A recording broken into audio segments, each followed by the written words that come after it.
Dr. Gracie Pozo Christie with me this morning. Last thing I wanted to talk to you as a very faith-filled Catholic person. I know that you, like me and like so many others, especially, in the circles in which I run, we're dying for the Eucharist. We long for the Eucharist. Now, that doesn't mean that, we want to storm the churches and grab priests and insist that they give us the Eucharist or anything like that. But the time is coming, and has come in some places already, where we must begin to make a return to having public masses. So what's your thought about that, Gracie, and about, common sense things that people must do and places where maybe we do need to step out a little bit? As soon as the beach is open, for instance, in my community, the church should be open. That's what I believe.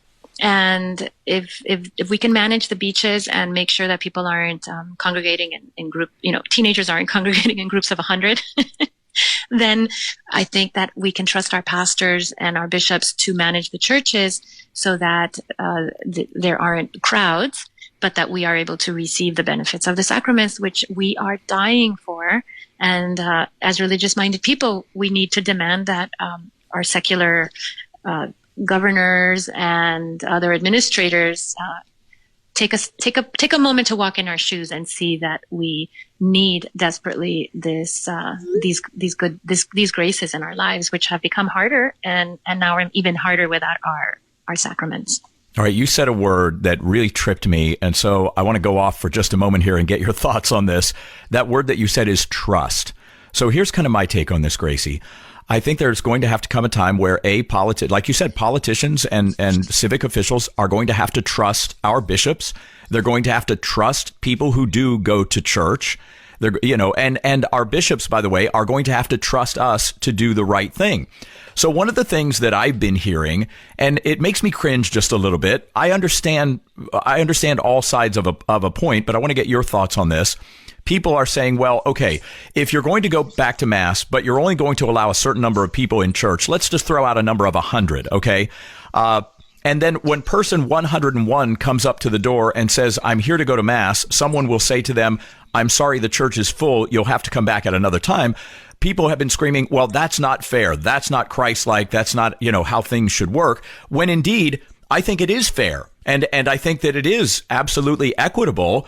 And I would hope that at some point, like, for instance, let's say that you, Gracie Pozo Christie, you walk up to your local Catholic church, you're going for Sunday Mass, you bring your family, and somebody is standing at the door and they say, I'm sorry, family, but our church is full. No more people are allowed in here. How would you react to that?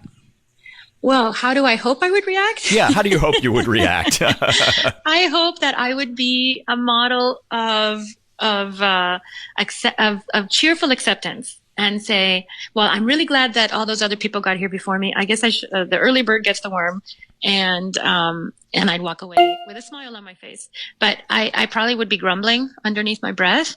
But you make a very good point, Gus, that we have to be very mature, very generous, yes, very charitable. We have to, and we have to be very grown up and say, okay, I haven't had a sacrament. I haven't had the Eucharist for 6 weeks. And maybe it's going to be another 2 weeks, even though some of my friends and neighbors are able to access the Mass for whatever reason. They got there first, and just be, just smile through it and say, it'll be my turn soon to be entirely with my Lord. Well, that's the thing, Gracie, is this. I think that needs to be the reaction of the people. We all need to put on our big boy and girl pants, yeah. And I'm serious, and we need to grow up. And, and I know that the fear, I think, for some priests and bishops is that when person number 101 shows up at the door and they're told that they can't come in for Mass, they're going to storm off. They're going to call the bishop. They're going to call their attorney or something like that. And, God forbid, I'm afraid that that's the sort of society in which we live right now.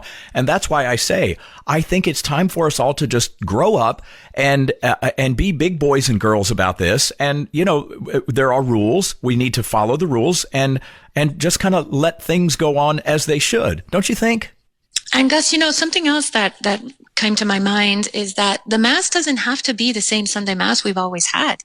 The Mass could be a quick 15-minute Mass, no homily, so that they can have several Masses in a day. Maybe you can have 15 Masses on a Sunday because you do them really fast and back to back, and listen, it's the sacrament. It's it's not the music and the guitars and the kumbaya and chatting with your neighbors before and after Mass. That's not the importance of Mass. I mean, those are all wonderful things. Sure.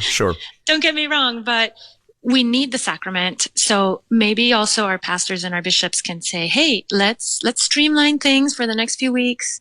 Quick masses, no homilies, no chats, in and out. You get your sacrament. You commune with the Lord, and you get those graces. Yeah. And that's just an idea. I agree with you wholeheartedly, Gracie. And, my hope is that at some point we can get back to having coffee and donuts after Mass. That point is not now.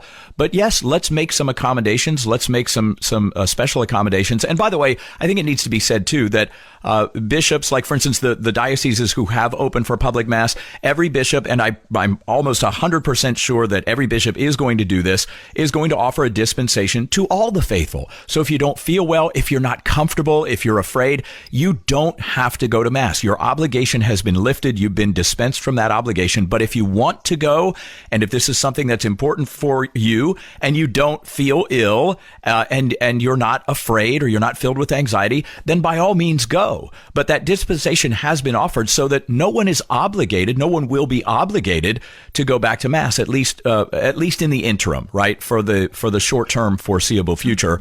And I think it's very important that we all note that. Well, I got to tell you, Gracie. Yeah, go ahead. That's a very good point. I'm glad you brought that up, because there might be some people out there saying, oh, they're making us go to Mass.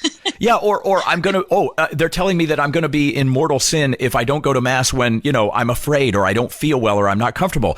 Perish the thought. That's not how things go. Mm-hmm. And so we have to make sure that that's very well communicated. And I think the bishops who have decided to open their dioceses for public Masses have been very good in communicating all of those things. Well, Gracie, what a great time. I'm so glad you spent some time with me today. Thank you very much. I hope we can